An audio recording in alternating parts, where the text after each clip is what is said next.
The Poetry Nook is a cozy monthly conversation about the magic of poetry as a mirror and container for our lives. In each episode, we bring a poem to the table, or two or three, on a theme that speaks to us, and talk through all the language, logic, and emotions that come with them.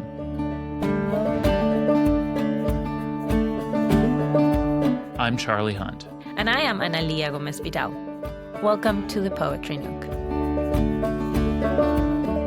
Welcome back into the Nook. Annie, how are you doing? You know, hanging in there. How are you, Charlie?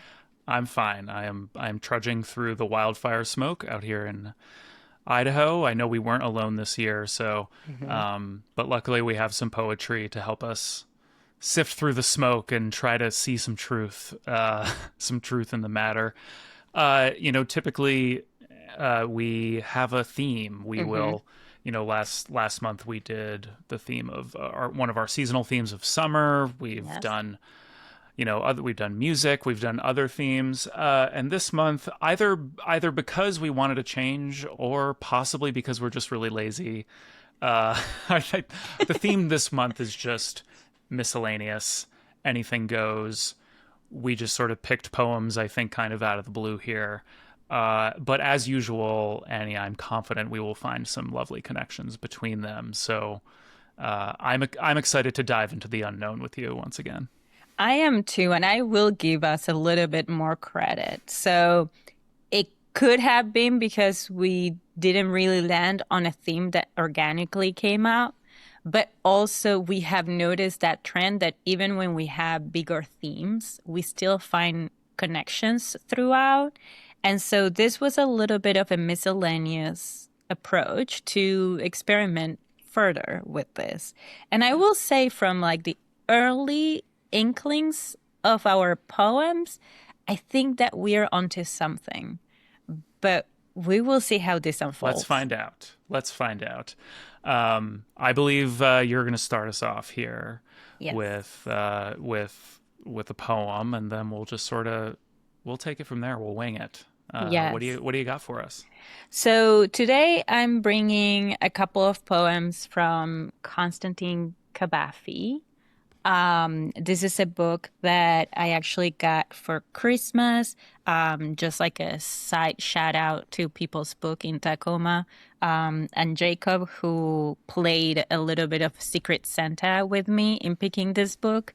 And so I've been slowly reading through it, but you can see, all the flaggies. I love the flags. I do. Yeah, very Charlie coded. and so I had a few that have been catching my attention and I came back to regularly. One of them I actually read, I shared in my other podcast in Lucky to Be Here, which is one that a lot of people have heard about, which is Ithaca by C.P. Cavafy, and also very timely given, the Odyssey being on theaters right now. Mm-hmm. But today I'm bringing a couple different ones. The first one that I'm going to start with is called An Old Man. Shall we get started? Let's do it. An Old Man by C.P. Cavafy. In the inner room of the noisy cafe, an old man sits bent over a table, a newspaper before him, no companion beside him. And in the scorn of his miserable old age, he meditates how little he enjoyed the years when he had strength, the art of the word, and good looks. He knows he has aged much. He's aware of it. He sees it. And yet the time when he was young seems like yesterday. How short a time, how short a time. And he ponders how wisdom had deceived him and how he always trusted her. What folly. The liar who would say, tomorrow, you have ample time. He recalls impulses he curbed and how much joy he sacrificed. Every lost chance now mocks his senseless prudence. But with so much thinking and remembering, the old man reels, and he dozes off, bent over the table of the cafe. So I feel compelled to share. So this is Cavafy was Greek. This is translated from Hmm. Greek. Is that right? Yeah. So you sent me a link Yes. to a version of this, Hmm. and it's mostly the same. But it's, I mean, I feel like we've come across this with translations, and on basically basically every one of these. But there were a few interesting differences that maybe we can talk about. So, like, for example, he in this translation that you sent me, Hmm. uh, wisdom is called prudence with a capital P, which of course is Hmm. also a woman's name. And so it sort of takes the metaphor of this, wisdom as a she to, Hmm. prudence as a she, like getting fooled by a woman as opposed to getting fooled by time or wisdom or something like that. Yeah. But I thought that was I thought it was really fascinating. What made you select this poem? So the first time that I read it, what struck me was the visual of it, Yeah. like the scene of it all. And then also there is this like quality of time throughout the poem. It kind of like it is static in the sense that you are thinking about this old man in this cafe, but there is a traveling in time that is happening with the weight of what that life has been or has not been that felt so impactful to me when I was first reading it. Yeah. And I have read it a few times since. I think in part because, and it's interesting the interplay between like wisdom and prudence, which here in this translation in the book, like wisdom is also in capital, like Okay. letters. But what's interesting about that is, I have been writing for my newsletter, and a few different things related to it. And knowledge is not the same as wisdom. Hmm. And oftentimes what happens is that we think that with the passage of time, because we gather knowledge, we become wiser. But that is not straightforward. No, not necessarily true. Mm-hmm. That it's not just becoming, it's not like a computer where you just like put information into it and the computer perfectly preserves the information. Mm-hmm. Like we in terms of like thinking about what it means to be human and take in this information, like I think you and I are pretty smart people, but like, and we went to grad school at the same time. I forgot Mm-hmm. 90% of the stuff we learned there. And, but like, and so I lost a lot of that knowledge, Mm-hmm. but I gained wisdom from the experience. Yeah. That is, to me, wisdom is more experiential. It is gained by doing, it is Mm-hmm. gained by like active engagement in life, Mm-hmm. as opposed to just like reading words and internalizing them. That Yeah. those are sort of two different things. And in this poem, it sort of feels like, many regrets about not having done that active engagement, not having lived every chance he could, the bridled impulses, like not having done something and gained that experience and wisdom when he had the chance to, and doing I'm not sure what instead, but clearly there's a lot of regret about not having been that active self in his own life, in his own story. And now time has passed him by and there's no time left to gain that wisdom back, and there's clearly regret there. And so I think that's very interesting. Sometimes it is wise to be prudent, to be cautious. But there is also this wisdom that we get in this poem about how sometimes that prevents us Mm-hmm.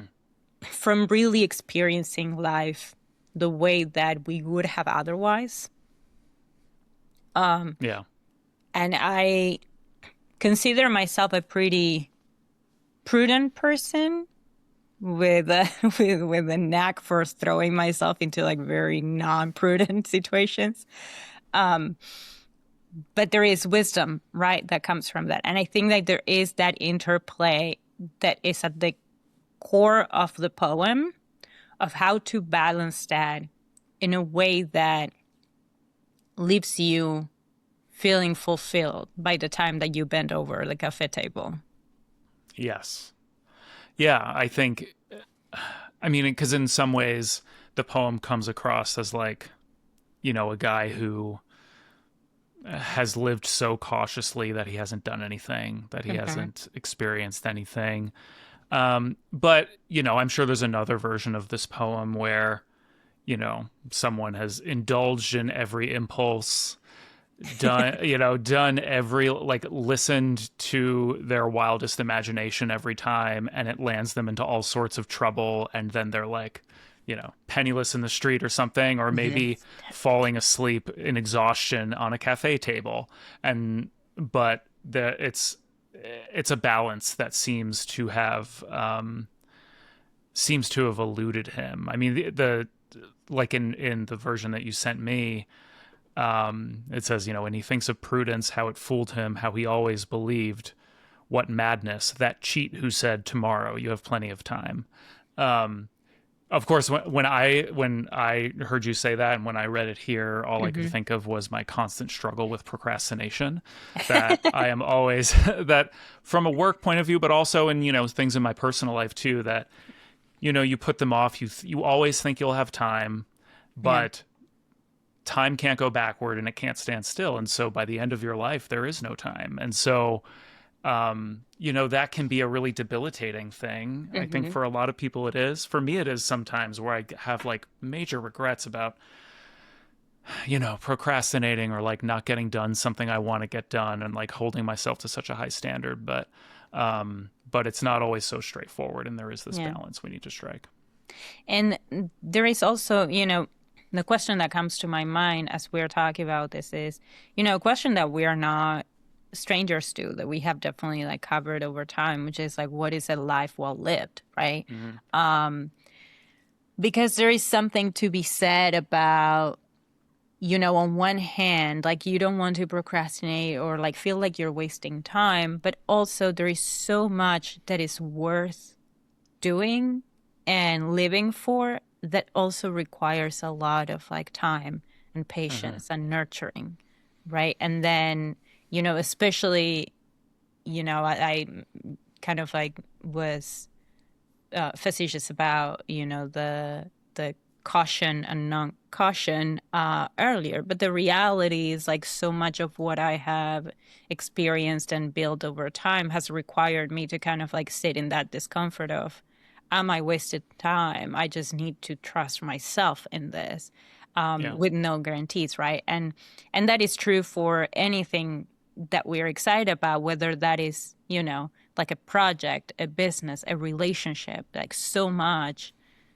ties into this idea of, how little time or how much time and effort we put into it. I think that's exactly right. I think that there's an element of this that's like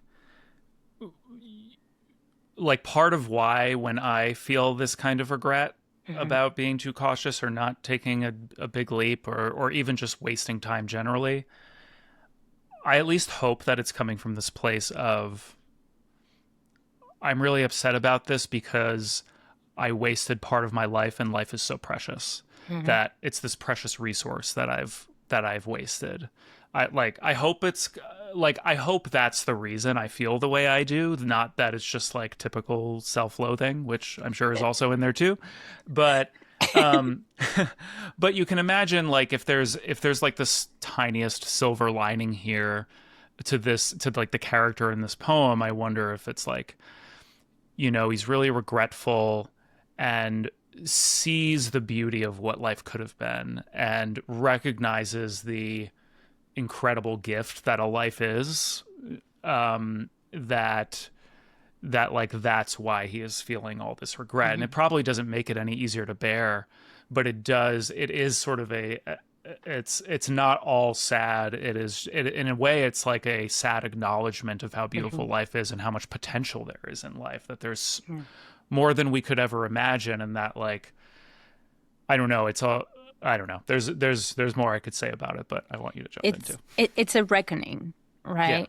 And I think that it's a reckoning that, uh, there is this idea that has been shared widely about how anytime that, like, the more people at the end of their lives, like, get asked about, like, what their bigger regrets are, Hmm. is usually about the things that they have not done or the things that they could have done that Hmm. didn't. Um, and and I think that in some ways it's like this is a poem that reflects into that idea in a similar way that also offers a little bit of a warning for us to, like, keep this in mind as we're moving forward. And so, like, all these different trade-offs and, like tug of wars that we go through Yeah. need to also need to also be grounded in our idea of, like, what our own sense of agency and integrity is. I think so. And it's, I mean, part of this is like in having all of these potential regrets, there is this, like, whenever you regret, not just like at the end of the, like at the Mm-hmm. maximal version of like, oh, at the end of my Yeah. life, here are all the things I regret. Here's the life I wish. Like, even when I regret little things in my Mm-hmm. life or how I wish things had gone, it's impossible to know how they would have gone if you had taken a different path. Like, Mm-hmm. there, you are always comparing your lived experience, what has actually happened to you and the choices you've made, against like your own fictionalized version of what might have been, Mm-hmm. which, because you haven't had to go through whatever that is, you get to sort of build it up in your mind and have it be like, oh, well, if I had just made this decision, or if I had just Mm-hmm. decided to like apply for that job or whatever else, then everything would have been sunshine and daisies and everything would have been great. But of course you don't know. Like, it's arrogant to think that like you understand exactly how your life would have gone. Like, you can't model it out like that. Yeah. And so it's not that it's irrational to have these regrets. Of course, like, regret is part of life, but it's also, I think in times like those, what I try to remind myself is like, who or what am I comparing myself against, or who or Mm-hmm. what am I comparing my life against? This like fictional uber successful version of Charlie, or like this one who was like more generous than I wish I had been, or it's important to look back and hold yourself to good standards, but it's also, I think, important to remember that like what I would tell this guy if I could sit across the cafe table from him is like, And lift him up. and lift him up and say like, I'm sure you have a lot of regrets, but maybe this other version of you that you're Mm-hmm. imagining, maybe they would have had some regrets too. Yeah. And part of it is just like sorting out it's the serenity prayer thing, right? Of like, Mm-hmm. what are the things I can control and what are the things I can't? Yeah. And having, and part that my favorite part of that little poem is like the last line of like, things I can control, the things I can't, and the wisdom, maybe with a capital W, the wisdom to know Mm-hmm. the difference. And that is really hard, probably, especially at the end of your life when you're filled with all kinds of regrets. Yeah. And especially because, I think that it comes back to this idea of we cannot have it all. We cannot Right. inhabit all the universes and all the, potential scenarios. Yeah. So if we are going to always have some regrets, which ones are the ones that we are willing or more comfortable living with? That's right.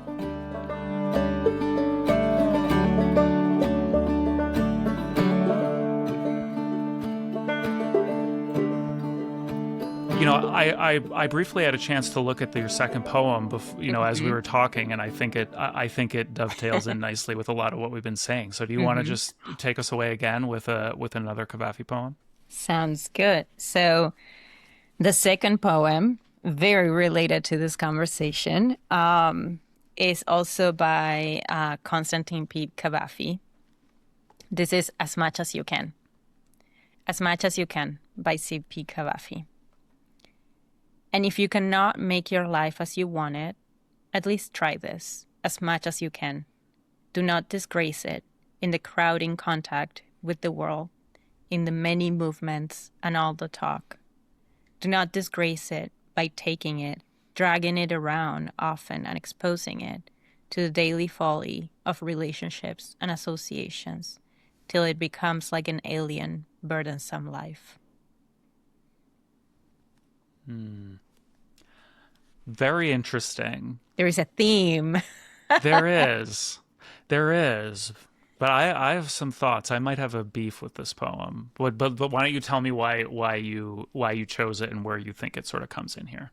So I definitely think that there is a connection between the two poems that I chose, but I think that this one in particular, I really like it because in some ways it both like calls out what we were just talking about of, like if life is not this idealized version that you had in mind, if it's not everything that you wanted it to be, at least protect it, take care of it, cherish it in a certain way, right?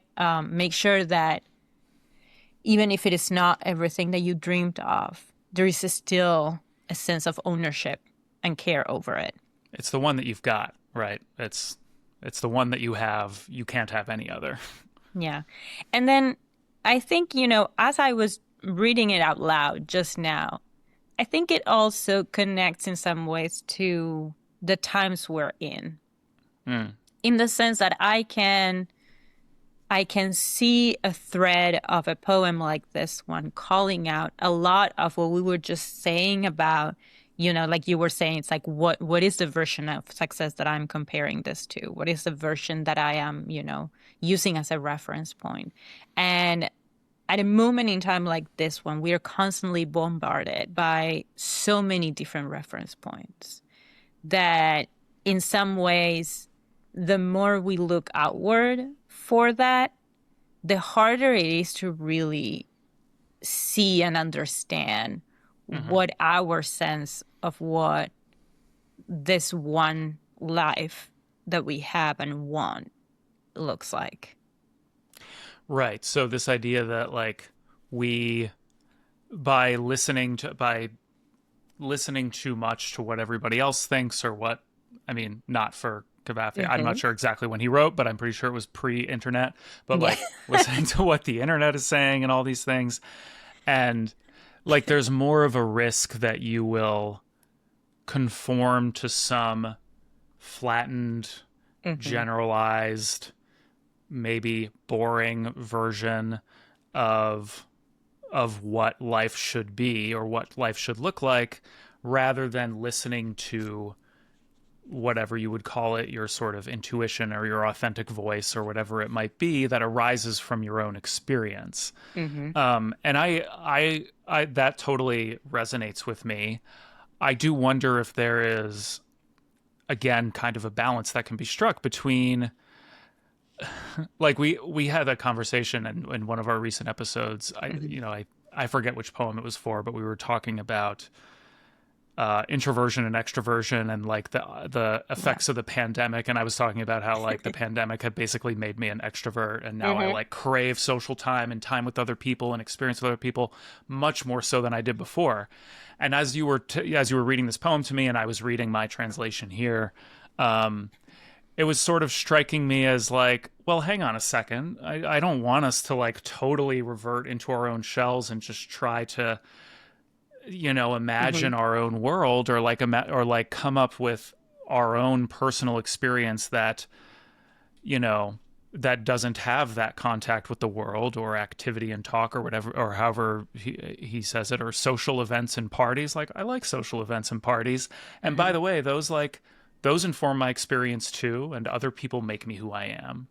And so I think that was my initial, I see what he's trying to say, but I think that was my initial reaction to it of like, wait a minute, maybe we can have some balance here between like, we do need some time to be authentic by ourselves and come up with our own unique ideas and have creativity, but also that is enhanced, or at least can be enhanced, by being with other people, loving other people, having contact with the world, learning new things, It just maybe depends how you approach it. So I have a little bit of a fun fact that will shed some light into this. And I will say, like we've had this conversation, but you also, like we've known each other for over a decade. So that I tend to be very community oriented. So like Mm-hmm. for me, like being isolated is like only temporary as a need. Yeah. Um, and so I agree with you, right? Like there is it's not in isolation that we exist. I Right. am of the belief that we are not who we are without who we are with. Right. That said, I think the word that comes to my mind is discernment. And part of the Mm. reason why this comes to mind, which I think like is context that will help understand perhaps like the headspace in which Kabafi writes something like this, is like Kabafi is a poet who identifies as homosexual Mm-hmm. in the late 1800s, early 1900s, and who lives in Egypt from Greek parents. And I think that there is that the reason why I'm bringing this up is because there is something that, especially for, some parts of us, some identities of us that we develop over time or that we connect or reconnect with, discernment becomes like particularly important. Mm-hmm. It's not with anyone that we develop our sense of what our values are, what our identities are, what our preferences are. It is with a heightened sense of discernment. And so not every space is a safe space, even if Mm-hmm. people say that out loud. And so in that regard, I think like I I both see why you had that initial reaction to the poem, and at the same time, I very much like I align with that headspace of I am someone who cannot exist without community. I believe that nobody really can, and that sometimes we suffer when we don't have it. And yet, we also have to be very judicious about who we choose to be in community with. Well, and I totally agree with you. And I think that's where it's really in conversation with the first poem, where, like, again, like, our time on this earth is short, or Mm-hmm. feels short, too short. And, like, our time is worth something, our experience is worth something. And so, we should, and I think that's part of what Cavafy is saying here, is that we should give it to the things and the people and the ideas that are worth our time and that are worth the importance of this life that we have. And that and that there is a risk in, this kind of overexposure Mm-hmm. with and to the world that, and I think this is even truer today, maybe even than it was during his time, which was, yeah, like one way to totally engage with the world or expose yourself to is like a ton of culture and stuff is by like going on Instagram and scrolling for 5 hours. And like, I've never exited one of those sessions feeling like my time was well spent. And so it's like there is a version of this that is just completely giving yourself over Mm-hmm. to the ideas of the world, the judgment of the world. I think in Cavafy's case, that sort of vulnerability that goes beyond like typical healthy vulnerability and Yeah. just completely opening yourself up like an open wound, and then you don't have any room or to have your own thoughts or to develop your own self. And that is, you know maybe a waste of your time, that like our lives are short, and so we should, to your point, be judicious about who and what we give it to. And like there is another element that we don't need to go too deep into this line of thought, but it's a reality of it that especially in contexts like this one when we are hyper connected, but then most people feel really lonely or isolated. It's Mm-hmm. also because, the sharing is not the same as the caring. Yes. And so, one can be an open book and yet not receive the sense of like connection and nurturing that one is hoping for, or like co-create that, right? And I think that that is also something, speaking about like life and time, I think most of us at some point or another really find that, like, those nuggets of wisdom along the way, right? It's like if you're someone who, makes friends very easily, like you start kind of like developing the sense of like, but is everyone that I think is my friend my friend? Like, is that the definition that I want to operate with? And also the other way around, right? Like I also know a lot of people who have been very reluctant to have friends at all and being like very closed off. But then it's like, yeah, but like then are you nurturing the few friendships that really fill you? Or are you just like guarded to a point that you're not nurturing yourself or anybody else around you? And so I think that those are also interesting discussions that do not need to happen, in this conversation. But I do think that there is something there to pull the thread from, because of this idea of the discernment of what life we want to live, what life we are able to live, and who do we want to live it with. Absolutely. Absolutely. I think both of these poems point to, like, if there are a few different things they have in common, but I think one of them is a little bit of uncertainty about what is a good life, what is a rich life, what is a complete life. And we can have all these ideas about what a complete life is, or what the truth is, or like what the best version of this is. But we can only do as best as we can, or as Cavafy says, you can only do as much as you can. And like, you don't have an infinite amount of time or energy to dedicate to like building the perfect life or coming to the perfect understanding, but we do the best we can with the time we have, which is a theme I think actually also relates to my poem that I was going to bring. But I don't want to cut us short if there are more things we want to talk about here. It does, from what I gathered, but also I will say that, in an episode where we go miscellaneous, when we don't have a theme to anchor myself, we now know that I go very deep into existentialism. Yeah. I mean, I think I think this is why we get along. I think we both are like that. We have, like, really, this isn't a poetry podcast. This is a podcast about like your and my desperate need to find connections between everything in our lives to make us feel better. But we'll save that for our therapists, I guess. Yes, and poetry seems to be a medium for it, and maybe this is helping our therapists.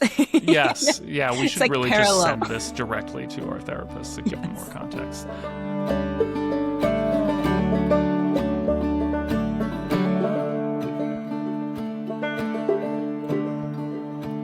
On that note, why don't we turn to my poem that I brought today? Let's do this. Okay, so I am bringing us a poem from my favorite poet, which is Emily Dickinson.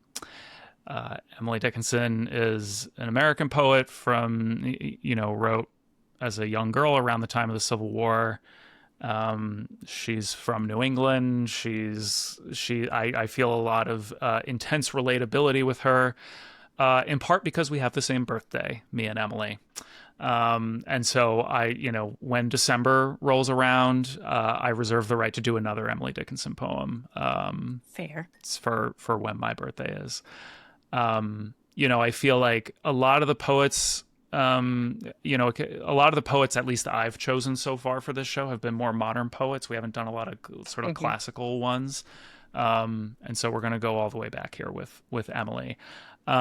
This is a poem. So Dickinson didn't title her poems for the most part. And so usually, like, Emily Dickinson scholars will either use the first line of the poem or use this numbering system that they have. So I will use the title as it was written in the collection of Dickinson poems that I have. And the name of the poem is Tell All the Truth, but Tell It Slant. And it's poem number 1263. of her life. She wrote a lot. Okay. This is Tell All the Truth, but Tell It Slant by Emily Dickinson. Tell all the truth, but tell it slant. Success in circuit lies too bright for our infirm delight. The truth's superb surprise, as lightning to the children eased, with explanation kind, the truth must dazzle gradually, or every man be blind. Short and sweet from Emily Dickinson there. I like this poem for a lot of reasons. I like a nice short poem. She has a very particular style of writing, one where, if I had never heard this poem before, but if I read it, especially if I could see the little M dashes, which are named after Emily Dickinson, then I would know that this was a poem by her. And, I like it for a lot of reasons. I don't know if you have any initial thoughts on the poem that you'd like to share before I dive into things, though. Well, the first thing that I will say is I like the fun fact about the M dashes, especially in the times of AI. So for anyone listening who didn't know this, just FYI. And it honestly, what makes me saddest about the AI revolution is that it's taken the M dash away from me, because I have always used M dashes very liberally, but I may not include this in the show, but I just want to tell you because I thought you find it interesting. I submitted I'm writing a textbook, and I submitted the first chapter for it, and the editor sent it back and was like, oh, here are some changes. Overall, it's really good. Here are some formatting things. And also she said it nicer than this, but you need to lose the M dashes because then people will think it's written by AI. And I was like, son of a gun, that stupid Claude stole my signature writing move. So thanks a lot, AI. But we can still appreciate Emily Dickinson for her dashes. Yeah. So the other thing that I will say that came to my mind is, as you said, right, short and sweet, but also with a punch. Yes. And I think that this is where, as I kind of skimmed what we were talking about here, and then I saw the two poems that I brought, I was like, we did it again. We did. Because, I didn't point it out at the beginning, but when you were introducing us and you talk about the truths, that's the word that came to my mind for all three poems, right? There is something about the truths about life. There is something about how to navigate and communicate the truths that this poem speaks to. And this idea of, needing to do this with a spoonful of sugar. Yes. That, to me, I think there are a couple of different ways you could read this poem that I think mean the same thing, but that are sort of operating on different levels, depending on what Dickinson means and what we might interpret as the truth, whatever that means. So, what I thought of when I reread this poem this morning was comes from this metaphor, these ideas that I've heard before about how we think about God or how we think about the divine. And so I don't know where it comes from, but it's this thought exercise about God, which is that there's this divine mystery. There are things we can't explain, like big questions like, why are we here? Where did we come from? Who or what created life? Does it have to have been created? These wild and big and daunting questions about mystery and morality, these existential kind of conundrums that poke at us and that we can't help trying to figure out, or at least try to understand. And the metaphor that I've heard before that was always really compelling to me, or at least really interesting, was that specific religions or different people's conceptions of God, whatever he or she or it looks like, isn't the literal answer to these mysteries, but that the metaphor is that it's the blanket we place over the mystery to give it shape, so that we have something to look at or some frame of reference for understanding what's really going on here, because we can't look at the thing itself. It's too big for us. Mm-hmm. It, as Dickinson says, like, the truth must dazzle gradually or every man be blind. Like, if we, it's like the Ark of the Covenant. If we could actually look at it, like, we would cease to be. Like, we can't understand it. And so we have that humility, and so we come up with these ideas of of God and the divine, which are no less truthful. It's not, but they're not necessarily meant to be literal. They are what we put over this mystery to try to understand it. And so it's, again, like, we're doing our best. We're like trying to cover as much as we can, but we are limited in time and our understanding. And so, like, having that humility, that to me is what's at the center of this poem. I wonder how that metaphor or how that thinking about this poem resonates with you.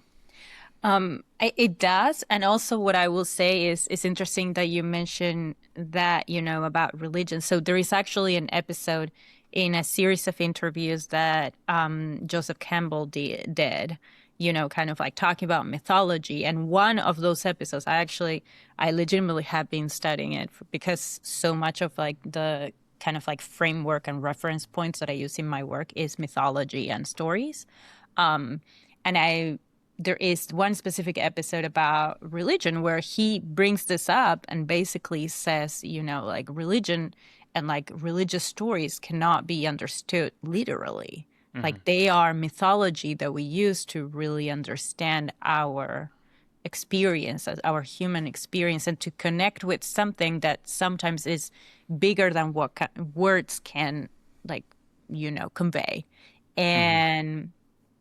And so it's interesting because I 100% agree in the sense of, both. I think like there are two layers to the poem in the way that you're thinking about it. There is like the layer about kind of like what truths we're talking about. And those can be, like anything. And also how we convey those truths and the Mm-hmm. need for us to do it in a way that kind of like speaks to our humanity and our acknowledgement that we are not always able to, like, we're not able to see all of the Right. elements that are part of our Right. experience. And so I think that, like, when we can talk about the previous poems as a little bit of kind of like some of those truths that need to be delivered in a different way to Mm-hmm. kind of like compute. But I definitely like see and agree with this, with this approach that you shared. Yeah, it's these, these big whether we're talking about these big cosmological questions of like, why are we all here, and like, what's going on, what's the deal here, What the heck? um what the heck, like, these are, like, at the end of the day, they're not something we're going to get to the bottom of. Hmm. Like, literally, Yeah. we can't see it, we can't conceive of it. We can only kind of abstractly philosophize about it, Hmm. which is still really fun. But like what you were just saying, like, Dickinson says that this truth, and again, capital T on truth here, that it's too bright for our infirm delight. That, like, Hmm. we, compared to the grandeur and majesty of what the truth is, we come across as infirm. Like, we have limitations, and like, we're very smart, but like, we have limitations. And so we do our best to like Hmm. try to understand all this. And the way that we can do that is, in Dickinson's words, to tell it slant. And so, what she is referring to here, I think anyway, is is that she's making a connection between poetry, the form, the vehicle she is using to explore this question, and this philosophical metaphor itself. That, so when we talk about slant, I assume she is referring to slant rhyme, which she uses a lot in her poetry, which is Hmm. basically, and this is in like music lyrics or poetry, where words sound familiar, but they don't absolutely match perfectly. Hmm. So, for example, like warm and swarm completely rhyme with each other, but like worm and swarm only sort of rhyme with each other, but you're trying to get close enough that there's a connection drawn, but it's not a perfect one-to-one connection. Yeah. And so you're using slant rhyme to like draw together different verses or different stanzas in an imperfect way on purpose. And to me, this is precisely the philosophical idea that she's communicating, that we are not capable of perfectly representing the truth in like English or Spanish or any language, you know, even using our most advanced ideas, but we're trying to get close. We're approximating, and that's all we can reasonably hope to do. And also that's okay. That like we can only do as much as we can, and that's sort of what I take away from this poem, and that it's actually really valuable to like tell it slant and to not be approximate, because trying to be approximate would just be like massive hubris and like arrogance. That's one of the things I took away from this, and what I think is so clever about her use of like tell it slant and connecting it with poetry, which is something she is like a master of. So Yeah. And I think that what's interesting, the way that I am thinking about the first poem and this one, is that there is this element of reckoning, right? So in the first poem, we were mentioning a little bit about kind of like the reckoning of the trade-offs of life and, you know, like the regrets that are pretty much inevitable. And then in this one, there is a reckoning of the limitation of us as human beings to understand, you know, like what truth is, like capital T. And I think that it's interesting that, you know, again, this is a bigger conversation, but it's interesting that you know, you mentioned religion earlier, because I think that it's a natural and human urgency, or like urgency and urge to really find some sense of certainty and truth. And often, you know, like having grown up in a religious more so than a spiritual environment, I have always kind of like associated dogmas and kind of like religion as kind of like one vehicle for seeking that sense of stability or certainty in the middle of, you know, a human experience, that there is still an element of incompleteness to it. And, you know, you don't need to dive deeper into the religious discussion necessarily, but I do think that kind of like ties this idea of, you know, there are no absolute truths or ways of knowing what truth with capital T is. And so both the reckoning that our lives are like our human lives in one go are not enough to capture all of it. And also that even if we tried, we use, you know, imperfect vehicles for trying. I think that those are two of kind of like this existential truth that I see emerging from these poems. And just as a side note, you know, we mentioned technology just like a little bit, and we have brought it up in the past as well, because, you know, we live in this world. But it's also, I think it's also interesting when, you know, we come across all these different discussions about like consciousness and AI consciousness, because in my mind, all these conversations are part of like the reminders of us not really even knowing fully what consciousness is. And there are like many scholarly discussions around this topic, but there is like no one quorum on like what that is. And so it's hard to even think about like talking about like what technological or AI consciousness looks like when we don't even know what it is for us as human beings, as far as we've been here. And so that was like a side note that I thought of as we were talking about this. No, I think it's totally relevant. I mean, like you said, like we barely understand. I mean, we understand some things, but like how about how our own brains work? Like we can't conceive of it. Like it's why we can't like build a perfect map of our brains, or why like I don't know. Like I love sci-fi and I love all of that stuff, and I've always been like intrigued by the AI discussion, but I think I think there's this whole discussion happening around like, oh, like it's as self-aware as we are and all of this stuff. And to me, those conversations also contain a lot of the lack of humility and maybe even arrogance Mm-hmm. of what we've talked about sort of throughout today, which is this supposition that we know what the perfect life looks like in the Mm-hmm. case of the first two poems, or in the case of this last poem, that like we know what God looks like, or Yeah. we know what the truth is. And to me, again, we have tied them all together, but I think easily here, which is that that like a lot of times the best we can do is to tell it slant, Mm-hmm. to come at it from ways that feel comfortable to us, and that you know at least before we have at least now, when we have not yet created like the AI singularity God thing before that, the best we can do is what we humans can do, Mm-hmm.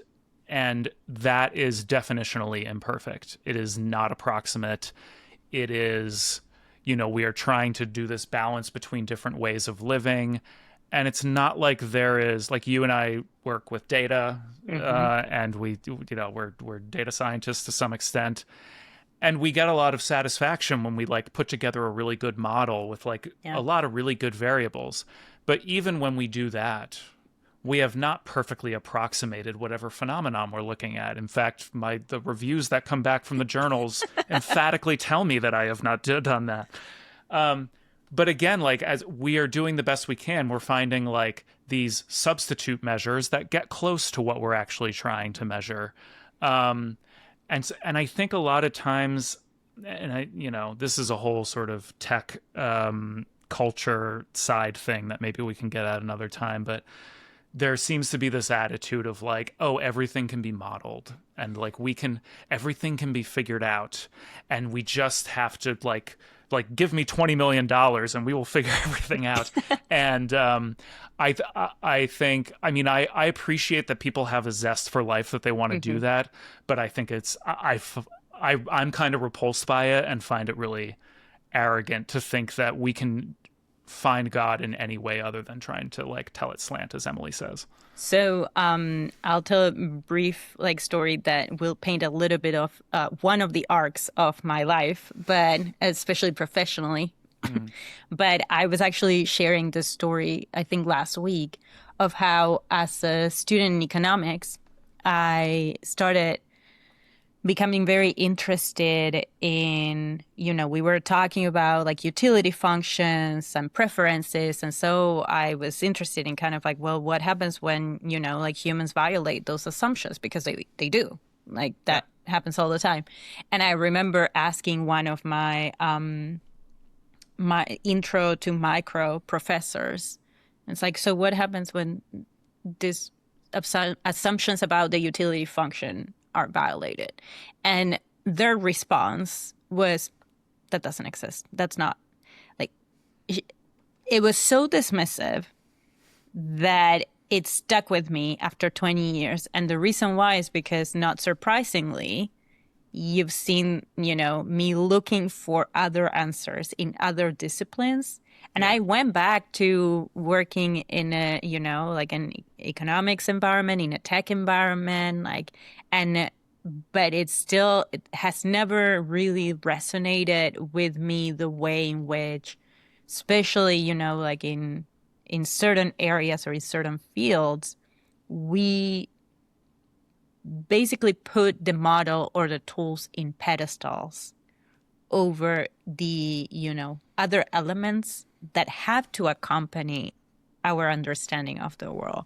Yeah. And, to a certain extent, we both went through the whole thing until the PhD and beyond. We do academic research. We know that, again, there is a limit to our human capacity to understand and explain the world. Yeah. But one thing is to acknowledge that and operate within that. And another one is to embrace this idea that we will have answers for everything. Right.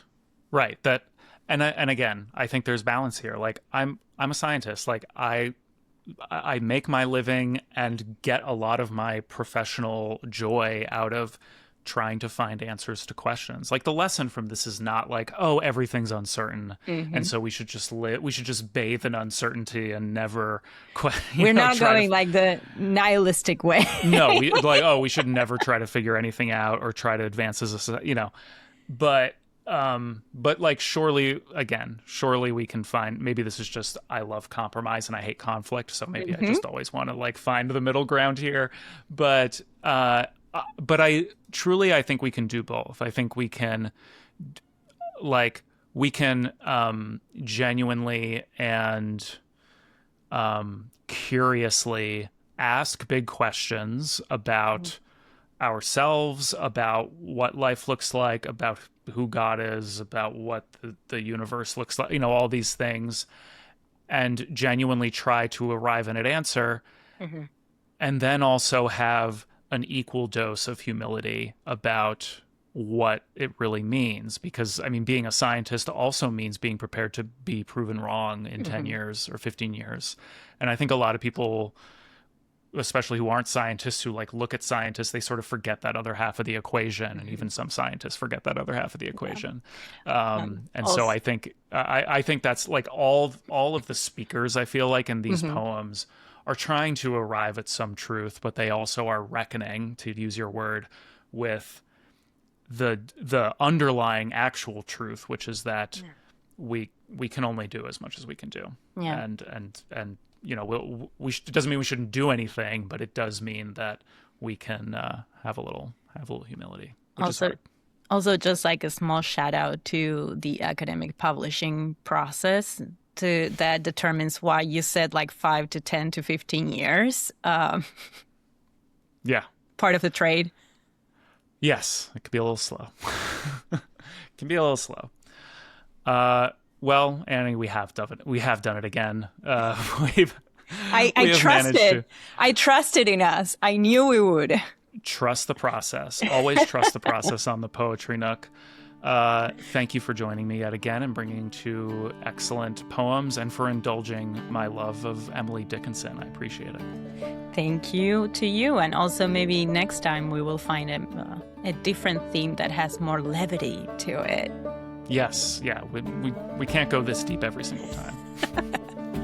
Thanks for listening, everybody. Thank you.